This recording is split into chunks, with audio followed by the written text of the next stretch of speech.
आज हमारे साथ अनु कपूर जी हैं। बहुत सारी ऐसी फिल्में हैं जो सर्टिफिकेशन की वजह से सेंसर बोर्ड के पास अटक जाती हैं। आपकी कंट्री बेईमान होती है, ईमानदारी नहीं है, अकाउंटेबिलिटी नहीं है, कलेक्टिव रिस्पांसिबिलिटी नहीं है, तो सेंसर बोर्ड होना बहुत जरूरी है। सतलुज पर आपकी क्या राय है? सबको फिल्म वालों को मालूम होता है कि ये इसमें कंट्रोवर्शियल चीज है। आप जनता की रहम की भीख मांग रहे हैं, सेल्फ पिटी है क्या?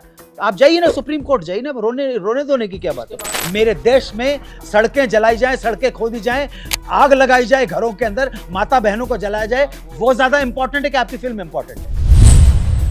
I am an artist bro, मुझे पॉलिटिकल चीज़ों से दूर रख के आपको ऐसा लगता है कि आर्ट और आर्टिस्ट जो है उसको पॉलिटिक्स से अलग करके देखा जा सकता है? आपका अपना विचार होना चाहिए। मैं पॉलिटिक्स से मतलब मुझे नहीं है, परंतु मेरे विचार हैं। किस तरीके से एक्टर्स के साथ ऑनराज कॉस्ट बड़ी है? कि हमारे जो निर्माता निर्देशक जो थे, निर्माता भी थे, निर्देशक थे और फिल्म के मेन हीरो भी थे, वो जरा हीरोइन के ऊपर मन मचल गया। अब दिल ही तो है, दिल तो बच्चा है जी, मटर बचल गया। उस टाइम पर 1960s में 14 आदमियों का स्टाफ लेके विदेश यात्रा पे गए। डॉस है वाला जरा चटनी बनाने वाला देगा, ये रहना कास्केट टाइट बॉडी। अरे क्या बात कर रहे हैं। हाय, मैं हूं गरिमा, आप देख रहे हैं कड़क। आज हमारे साथ जो कलाकार मौजूद हैं उनको अगर मैं सिर्फ अभिनेता कहूँ तो वो नाइंसाफ़ी होगी, क्योंकि वो एक कथाकार हैं, वो मंच के कलाकार हैं, वो रेडियो की आवाज़ हैं और सबसे अहम बात है वो हमारे बचपन का एक बहुत अभिन्न हिस्सा रहे हैं। आज हमारे साथ अनु कपूर जी हैं, बहुत बहुत स्वागत है। उनकी फिल्म आ रही है उत्तर द पुत्र। वो अकेले नहीं हैं, उनके साथ फिल्म के प्रोड्यूसर और राइटर भी हैं संदीप सर। बहुत बहुत स्वागत है आप दोनों का। कैसे हैं आप लोग? मैं बढ़िया। आप ठीक हैं? मैं ठीक हूँ सर। ये जो फिल्म है उत्तर द पुत्र, ये किस्मत, अंधविश्वास और वैज्ञानिक विचारधारा के बीच का द्वंद्व सा जान पड़ती है अगर हम इसका ट्रेलर देखें तो।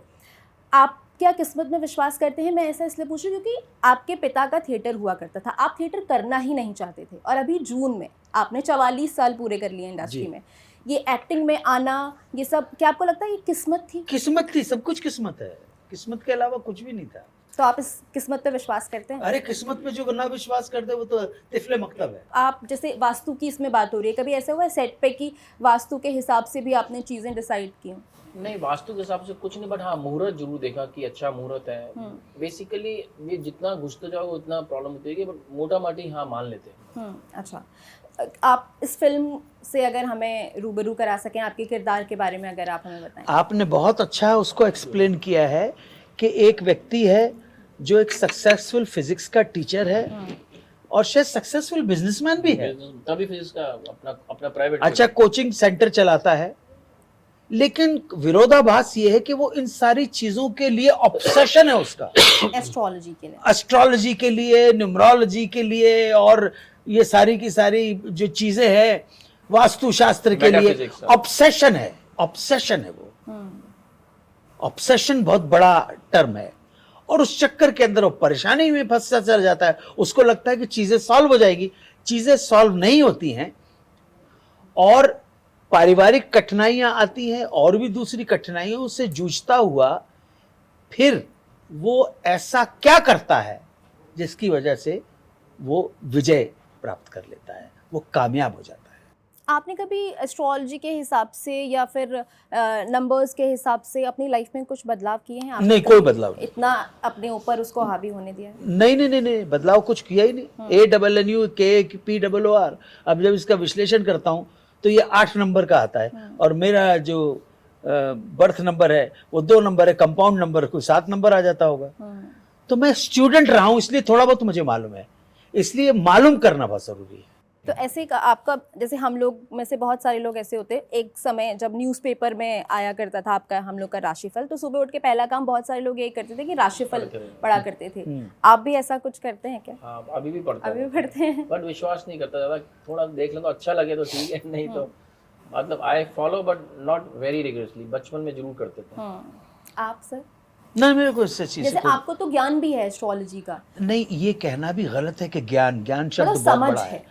हाँ, थोड़ा बहुत स्टडी किया है। इस वजह से मुझे मालूम है 12 जानवरों के अंदर 140 करोड़ या 7 बिलियन की पॉपुलेशन को बांटना है, ठीक है, जितना है टाइम बहलाने के लिए। लेकिन मेरे पास उतना टाइम नहीं कि मैं उस चीज में न्यूज़पेपर ही नहीं पढ़ता तो और क्या बोलूं। ये छोड़ते ही नहीं है मुझको, अब आपके पास से जाएंगे तो दूसरी जगह चले जाएंगे। मुझे एक बात ये समझनी है, जैसे आपकी अगर हम फिल्मों की बात करें, आपकी फिल्म का सीन मुझे बहुत याद है जिसमें आप गाना गाते हैं, चाय के दुकान में काम करते हैं, आप गाना गाते हैं, आपके पास अनिल कपूर, माधुरी दीक्षित ये लोग चाय पीने आते हैं, आपको लगता है कि आपको कद्रदान मिल गया है और आप फ्री में चाय पिला देते हैं। तेजाब का ये जी। जो है मैं जिक्र कर रही हूँ, और उसके बाद आपको आपका मालिक पीटता है कि भाई तुमने फ्री में चाय क्यों पिला दी। तेजाब हो गई, जमाई राजा हो गई, या मिस्टर इंडिया हो गई। आपने वो फिल्में देखी हैं, वो दौर देखा है जब फिल्मों का क्रेज़ हुआ करता था लोगों के बीच में, लोग इन फिल्मों के लोग दीवाने हुआ करते थे। अब इस दौर में हम बॉक्स ऑफिस कलेक्शन की बात करते हैं, बॉक्स ऑफिस पे नंबर्स की बात करते हैं। क्या आप हमें उस दौर में ले जा सकते हैं कि उस समय कैसा क्रेज़ हुआ करता था? बिल्कुल, आप ऐसा मत सोचिए कि उस दौर में बॉक्स ऑफिस नहीं था, बॉक्स ऑफिस उस दौर में भी था। हम पूरी दुनिया में बिगेस्ट फिल्म प्रोड्यूसर देश हैं हम। कितने भैया, 850 से ज्यादा तो फिल्म बनाते हैं। कम से कम बनाते हैं, और बनाते तो 3000 है, 2000 बाकी रिलीज नहीं हो पाती। सो उस वक्त भी बॉक्स ऑफिस था, आज भी बॉक्स ऑफिस है। और कमाल की बात है कि उस वक्त ज्यादा प्लेटफॉर्म्स नहीं थे एग्जीबिशन के, ना ओटीटी था, ना टेलीविजन इतना प्रोमिनेंट हुआ था, सिंगल स्क्रीन होते थे, हाँ, मल्टीप्लेक्स नहीं होते थे। ठीक है। इस वजह से शायद आपको लगता है कि शायद उस वक्त बॉक्स पिक्चर क्यों बना रहा है, अपने लिए नहीं बना रहा भाई, वो पब्लिक को देखने के लिए बना रहा है। वो बिजनेस है, बिजनेस है, आर्ट करने के बहाने एक बिजनेस है, और नथिंग रॉन्ग है। जैसे अब ना बहुत ज़्यादा ये हो गया है कि लोग आरोप लगाते हैं कि फेक नंबर्स बता देते हैं, और पीआर की कुछ ऐसी मतलब इस तरीके के रिव्यूज़ को लेकर के होता है कि पेड पीआर होने लगा है फिल्मों का, पेड रिव्यूज़ होने लगे हैं और फेक बॉक्स ऑफिस नंबर्स बताने लगे। मैं इस बारे में तो बोलना चाहूँगा जी, मतलब आप कुछ आपसे बोलना चाहते हैं, मेरे पे इस बारे में बड़ी अच्छी इन्फॉर्मेशन है। अगर आप पहले बोल दो फिर मैं भी बता दूं। हाँ बिल्कुल ठीक बात है। मैंने अभी किसी से, मेरी लास्ट फिल्म आई थी भोसले, मनोज वाजपेयी के साथ, मिला तो 2-2.5 साल 3 साल हो गए। 2024 में 2022 में रिलीज करी थी, 3.5-4 साल हो गए। तो उसी टाइम से लेके things have change a lot. मैंने किसी एक बहुत बड़े क्रिटिक से पूछा, मतलब वो कि भाई मेरी पिक्चर रिलीज हो रही है, how do you will help me. तो उसने बोला भाई ये तो बिजनेस है, मतलब हमारा तो सब कुछ पेड है, और मैं आपको हकीकत बताता हूँ, मैं आपके चैनल पे आया हूँ और पैसे देके नहीं आया, बट आप एक इंस्टाग्राम का पोस्टर डालो, आप एक ट्वीट कराओ, आप एक कुछ भी कराओ, एवरीथिंग इज पेड। रिव्यूअर्स से लेके आप जितने इंस्टाग्रामर, जितने इन्फ्लुएंसर्स चल रहे हैं, एवरीथिंग इज पेड। वो कॉस्ट है 10,000 से लेके 10 लाख रुपए। और आपने उनको गलती से अगर फ़ोन कर लिया और आपने उनसे पूछ लिया कि भाई साहब क्या है, और आप उनके पास नहीं गए दोबारा पैसे सुन के, तो वो नेगेटिव रिव्यू पक्का आएगा। मतलब एक प्रोड्यूसर के लिए, एक इंडिपेंडेंट प्रोड्यूसर के लिए, आप सबको, you can not buy everyone, right. तो पहले होता था निकत काज़मी टाइप, बहुत सारे लोग होते थे, रिव्यूअर्स करते थे, पिक्चरें देखते थे, मिलते थे, प्रोड्यूसर बुलाते थे, एक प्रेस कॉन्फ्रेंस होती थी, जगह जगह जाते थे। अब तो वो सारा सब कुछ डिजिटली हो गया, आप जितने पैसे दो उतने स्टार लो। ये बहुत, it is very unfortunate, everything is paid. आप कैसे देखते हैं इस दौर को जब इतना सब पेड चल रहा है? किसी भी पहले भी था, ऐसा ही हुआ? पहले ही ऐसा था। अच्छा, पहले अखबार के अंदर या किसी न्यूज़पेपर के अंदर या फिल्म मैगज़ीन के अंदर आता था कि आप अपना नाम पता भेजिए, अपना नॉमिनेशन भेजिए इस फिल्म के लिए, तो बंदे ऐसे हुए उन्होंने 30,000 कॉपियाँ खरीद ली, है ना, ऐसा हुआ था। कुछ प्रॉब्लम नहीं है भैया, पैसा कमाना है तो पैसा इन्वेस्ट करना पड़ेगा, और ये उम्मीद रखना कि आप फ्री पॉकेट में काम करोगे, क्यों भाई? बात भी ठीक है, अगर हाँ, फ्री पॉकेट में आप क्यों काम करो भाई? इसका दूसरा पार्ट भी, अगर आप कुछ पहुंचे हो और इस इन्फ्लुएंस हो तो आपको मनी भी अर्न करना चाहिए। बट रिव्यूज देना वो थोड़ा सा, आप इंस्टाग्राम पे हो, आपने अचीव करके यूट्यूबर बने हो, इन्फ्लुएंसर बने हो, वेरी गुड, आप अपनी काबिलियत से बने हो and we should respect that.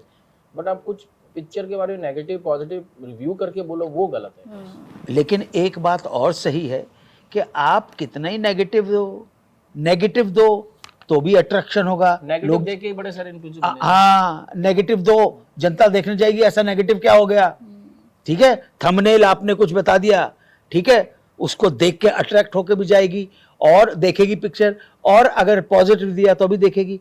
तो मैं तो इसे पार्ट एंड पार्सल ऑफ अपना गेम समझता हूँ। आप न्यूज़ वही बताओगी जिसमें जनता इंटरेस्ट होगी, और मैं एक जनता के प्रतिनिधि के रूप में वही देखूंगा जो मुझे इंटरेस्टिंग लगेगा। न्यूज में भी मुझे इंटरेस्टिंग देखना है। एक दो मर गए उससे मेरे को भला फर्क नहीं पड़ता।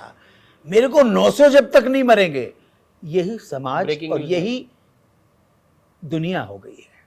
हम हिंसा के इतने आदी हो चुके हैं कि हमें एक दो के मरने पे गम नहीं होता है। ये भी फैक्ट है। तो अगर हम उम्मीद कर रहे हैं कि हमारी उत्तर द पुत्र अच्छा बिजनेस करे, अच्छा पैसा कमाए, हम गलत तो नहीं सोच रहे हैं। उसके बदले अगर आप कुछ पैसा ले रही हो तो मैं इसको करूंगा, हाँ ठीक है, आप मुझे रिटर्न में कुछ दे दो कि मेरा कल्याण हो जाए, खत्म हो गई। मैंने कल उस पॉडकास्टर को बोला कि देखो, आप मेरे पास इसलिए आई हो कि मुझसे बात करके आपको कुछ गेन करेगा। बिलीव मी, ये गिव एंड टेक का मामला है, नथिंग रॉन्ग। ओके, ये अभी कुछ देर पहले आपने ये बोला था कि बहुत सारी फिल्में बनती हैं लेकिन कई फिल्में ऐसी हैं जो रिलीज़ नहीं हो पाती हैं। मैं इस पे आपसे ज़रूर बात करना चाहूँगी क्योंकि बहुत सारी ऐसी फिल्में हैं जो सर्टिफिकेशन की वजह से सेंसर बोर्ड के पास अटक जाती हैं। इसमें भी ना दो तरफ जो धड़ा हुआ है, जो है वो बटा हुआ है। एक का ये कहना है कि फिल्में रिलीज़ होने देनी चाहिए and let the audience decide कि उनको फिल्म कैसी लगी है, और दूसरा धड़ा जो है वो ये कहता है कि सेंसरशिप ज़रूरी है क्योंकि फिर अराजकता फैल सकती है सोसाइटी में। आप खुद को इस पूरी बहस में किस तरफ खड़ा पाते हैं? आप अपनी कंट्री को ईमानदार लोगों की कंट्री समझती हैं? मैं आपसे सवाल पूछ। सर, मैं तो मानती हूँ कि ईमानदार होना चाहिए, पर कितने हैं होना चाहिए नहीं। हाँ, हाँ, आप ये बताइए, आपकी कंट्री बेईमानों की कंट्री है। इक्का दुक्का 1% अगर ईमानदार हैं तो उनकी वजह से आप मेजॉरिटी को नहीं कह सकते कि ईमानदारों की कंट्री है, ठीक है ना? इसलिए क्या आप अपनी कंट्री के लोगों को डिसिप्लिन्ड लोग मानते हैं? नहीं मानते, है ना? क्या जेब्रा क्रॉसिंग अगर आप क्रॉस कर रही हैं तो आपको देख के मोटरसाइकिल वाला और साइकिल वाला या मोटर वाला रुक जाएगा क्या शालीनता के तहत? नहीं रुकेगा। देखिए, मैं न्यूज नहीं देखता हूं, लेकिन यहां पर अभी कुछ दिन पहले किस्सा हुआ कि शायद एक ब्रिज था, छोटा सा ब्रिज था जो क्रॉसिंग ब्रिज होता है एक तरफ से दूसरे पर जाने के लिए। वहां पे सारे के सारे मोटर बाइक वाले, आप ही ने दिखाया था ना, जिसने भी दिखा, रुक गए और पूरा ट्रैफिक जाम हो गया। तो कलेक्टिव रिस्पॉन्सिबिलिटी नाम की चीज तो आपके अंदर है ही नहीं। ये मैटर फैक्ट बात है, इसलिए सेंसर बोर्ड का होना बहुत जरूरी है। सिविक सेंस की, सिविक सेंस नहीं है, ईमानदारी नहीं है, अकाउंटेबिलिटी नहीं है, कलेक्टिव रिस्पॉन्सिबिलिटी नहीं है, तो सेंसर बोर्ड होना बहुत जरूरी है। हमारी सेंसर, हमारे को कितना, एक भी कट नहीं मिला। हमारे को एक भी कट नहीं मिला। एक छोटा मोटा चीजें वो म्यूट करने को गई, बट कट नहीं मिला। और जहाँ तक कि मैं, आप जो कह रहे हैं कि हमारे पिक्चर बन जाती है और रुक जाती है, वो सेंसर की वजह से तो 10-15% रुकती होंगी। 70-80% प्रोड्यूसर बनाते हैं, मार्केटिंग नहीं कर पाते, पिक्चर बेच नहीं पाते, कोई खरीदार नहीं है बाजार में, OTT नहीं खरीदता, आपको डिस्ट्रीब्यूशन करनी है, पैसे लगेंगे, हॉल्स में लोग जा नहीं रहे। अगर 800 पिक्चर मोटा मोटी रिलीज तो उससे डबल पिक्चरें बनती है, बट वो डब्बे में पड़ी रह जाती है। और सेंसर वाले तो 10-15%, 5% भी केस नहीं होगा, but it is about the distribution. हम हमारी फिल्म के लिए ये प्रमोशनल जी जान से क्यों प्रमोशन कर रहे हैं उत्तर द पुत्र के लिए? हमारे पास तो कोई बहुत बड़ी जो सो कॉल्ड स्टार कास्ट तो नहीं है, हमारे पास वो ट्रेन उड़ गई है और वो तो नहीं है। हमारे पास तो हमारा कंटेंट है उत्तर द पुत्र में, तो मेहनत कर रहे हैं हम, जगह जगह जा रहे हैं, तभी जा रहे हैं, इसी जा रहे हैं ना। उम्मीद तो ये है कि हमारा दर्शक आप लोगों के माध्यम से आप पहुंचा सके कि भाई हमारे सिनेमा घर में आओ आप। तो ये गट्स लिया है प्रोड्यूसर ने।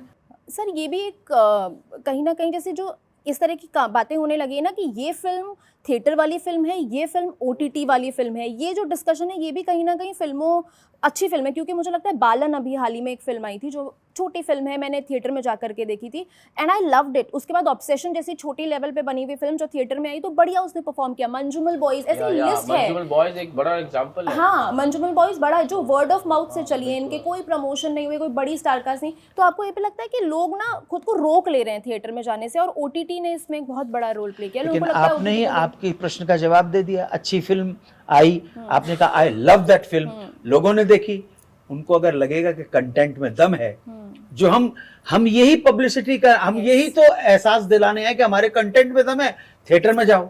अब इनकी अपनी प्रॉब्लम है, वो जो क्या बोलते हैं OTT, ओटीटी पॉटी क्या क्या बोलते हैं OTT ओटीटी, हाँ ओटीटी पॉटी जो भी कोई है, वो वाले बोलते हैं कि बस आप पहले फिल्म रिलीज करो उसके बाद हम खरीद करेंगे। अरे पहले रिलीज करेंगे, हमारे प्रोड्यूसर के पास 500 करोड़ लगा तो तुम्हारे पास क्यों जाएगा? हमारी फिल्म तुमको 150 करोड़ रुपए में मिलेगी। और हम तो रिस्क ले ही रहे ना। और एक और चीज है, आप अगर आप थिएटर में रिलीज भी करते हो ना, तो आप इस तरह की पिक्चर जैसे आपने कहा वर्ड ऑफ माउथ है, cinemas have become so ruthless, cinema owners, उनका कसूर नहीं है क्योंकि उनके पॉपकॉर्न के पैसे, एसी के पैसे, बिजली के पैसे, अगर पहले दिन 10 या 15% से ऑक्यूपेंसी नहीं आएगी, वो दूसरे दिन पिक्चर को उठा के बाहर फेंक देंगे क्योंकि दूसरी पिक्चर तैयार खड़ी है। आपकी picture word of mouth takes 2-3 days to grow, yes, to grow, right. मेरा अनारकली पिक्चर रिलीज हुई, एक दिन लोगों ने देखी, दूसरे दिन आई, third day it was out from cinemas, कुछ सिनेमास में रही, बट इट्स हमारी picture is a slow poison, या इस तरह की picture is slow poison, but cinemas has to also sustain that film. Yes yes, क्योंकि मुझे याद है तीघी अभी आई हाँ, थी, बिल्कुल। मुझे देखने जानी थी और मुझे शोज ही नहीं मिल रहे थे क्योंकि उसके आसपास कोई एक बड़ी 10% कम हो गई, सिनेमा हटा दी होगी। हाँ, यस यस, वो एक भी बहुत बड़ा डिस्ट्रीब्यूशन का चैलेंज है। इसमें आप कितना समझते हो कि सिनेमा वालों ने बहुत ज्यादा प्राइस रख के कोई जो उसका फाइनेंशियल एस्पेक्ट में, फाइनेंशियल में गड़बड़ी तो नहीं हो गई? बैलेंस बट अपना अब नाउ दे अभी सिनेमास, बहुत सिनेमास में PVR for example have done a wonderful thing.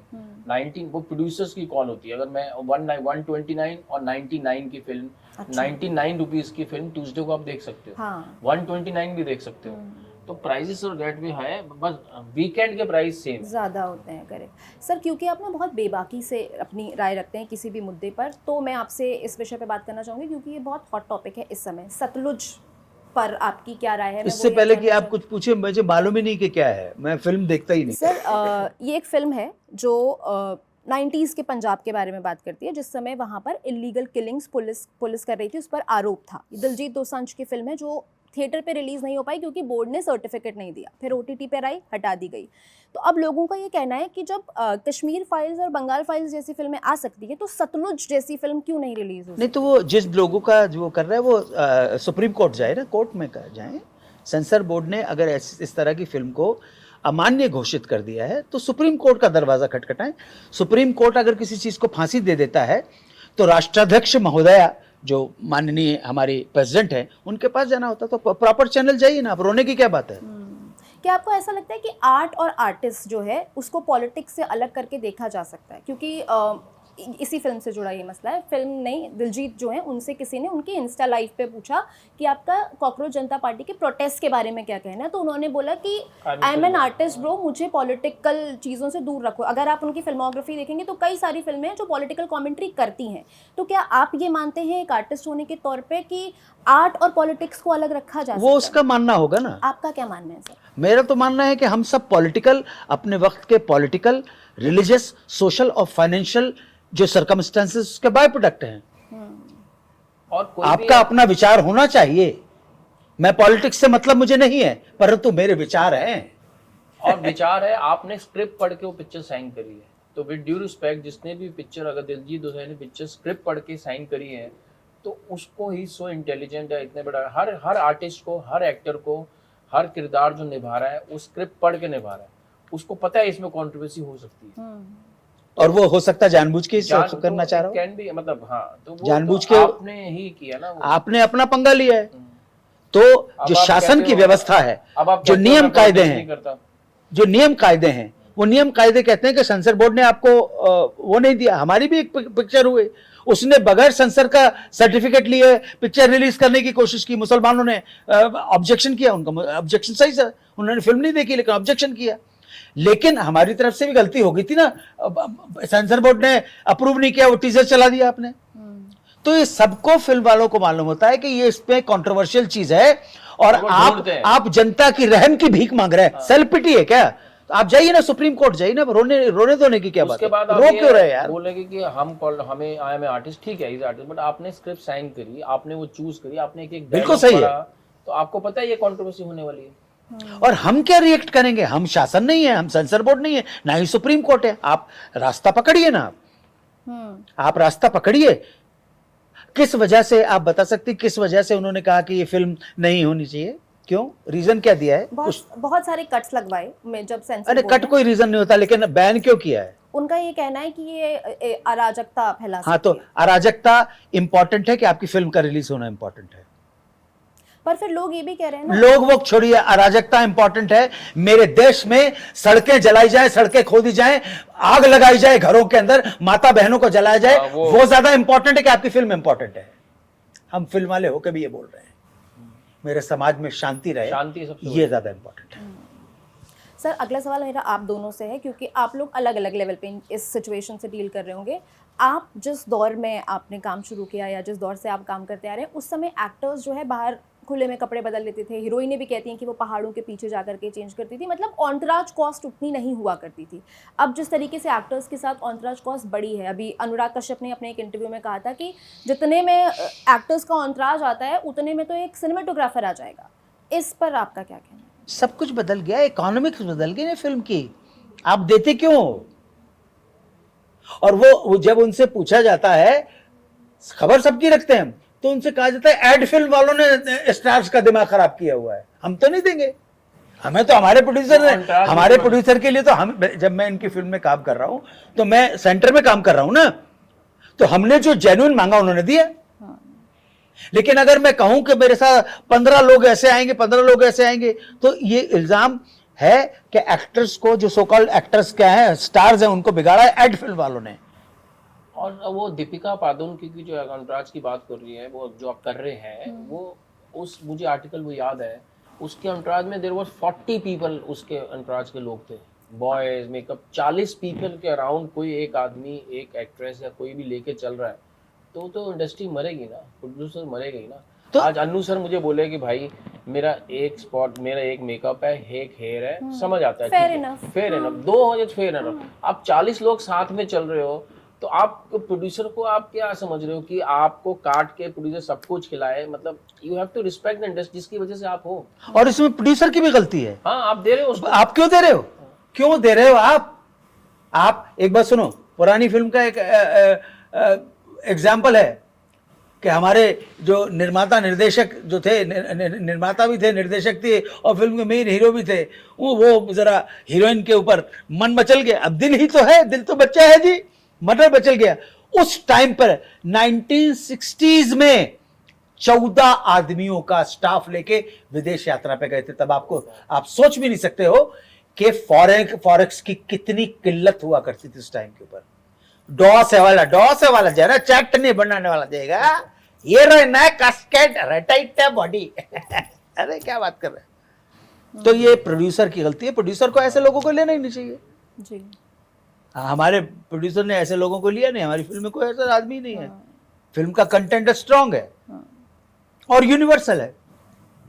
हमारी पिक्चर में देसी घी का, ओरिजिनल देसी घी का तड़का है, और बाकी पिक्चर में भी होगा, मतलब मैं और भी पिक्चरें बहुत अच्छी है ऐसे नहीं बोलूँगा, बट हमारी पिक्चर में कोई डालडा वाला कोई एक्टर नहीं है उसमें।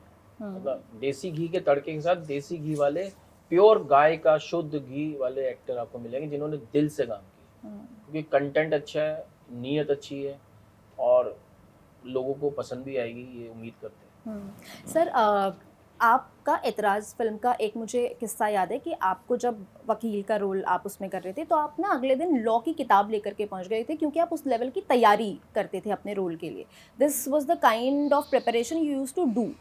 इस जनरेशन में आपने वो कौन से एक्टर में देखी? जैसे मुझे आपकी और ना शाहरुख की डर की एक फ़ोटो हमेशा मेरे दिमाग में रहती है। वो आप और शाहरुख बैठे हैं, अभी वो ब्लैक एंड वाइट सी फ़ोटो इंटरनेट पे कई बार दिखती है, आप बैठे हैं, शाहरुख बैठे हैं। तो मैं ये जानना चाहती हूँ कि वो कौन से ऐसे एक्टर हैं जो आपको लगता है कि बहुत तल्लीनता से अपने रोल के बारे में सोचते हैं? I don't watch movies, so But you work with the actors, ना? No, मैं ऐसे किसी कैरेक्टर को, मेरे को तो दिमाग में नहीं आ रहा जो इतने उसमें साथ काम करे। मैं मूवी नहीं देखता हूँ, वो एक प्रॉब्लम है। दूसरी बात, मैंने ऐसे लोगों के साथ काम नहीं किया जो काम करके, आप डायलॉग याद करके आइए, आप डायलॉग अगर सही बोल रहे हो तो ठीक है, क्योंकि मैं डायरेक्टर नहीं हूँ, लेकिन मेरे मुंह से गलत डायलॉग नहीं निकलना चाहिए।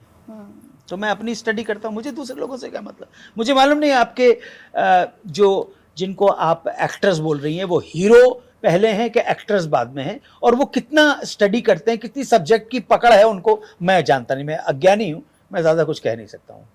पर सर आप तो हाँ आप अज्ञानी, आप तो कब से काम कर रहे हैं, आपसे तो हम सीखते नहीं, हैं। कब से काम करने वाला तो हमारे घर में एक परशुराम भैया थे, उन्होंने मेरे फादर की 57 साल तक सेवा की है। इसका मतलब ये नहीं कि बहुत ज्ञानी हो गए थे वो। पर वो अपनी विधा के तो माहिर है ना, जैसे आप हैं। नहीं, मैं अपनी विधा का मुझे मालूम नहीं कितना मानी हूँ, लेकिन एज से ज्ञान का कोई मतलब नहीं है, मैं सच बोल रहा हूँ। आप जेनजी को ये मत समझिएगा कि जेनजी है इसलिए वो ज्ञानी नहीं होगा। उसका अपने अलग तरह का ज्ञान है, उसका अपना अलग पर्सपेक्टिव है, उसका अपना अलग देखने का नजरिया, उसके अपने विचार हैं। उन विचारों को सुनना बहुत आवश्यक है। अगर अच्छे विचार है तो मानो। हाँ सर, आखिरी सवाल क्योंकि समय कम है। अभी ना राम मंदिर के मामले में अनुपम खेर का एक वीडियो वायरल हुआ जिसमें उन्होंने अपनी टिप्पणी दी। उसके बाद पुराना एक नसीरुद्दीन शाह साहब का वीडियो वायरल हो रहा है जिसमें वो उनको साइकोफेनेटिक बोल रहे हैं। वो कह रहे हैं कि ये तो उनके खून में है। तो इस तरह की जो किसके खून में है? अनुपम खेर के। तो इस तरह की टिप्पणी अपने सह कलाकारों के लिए करना कैसे देखते हैं आप इसे?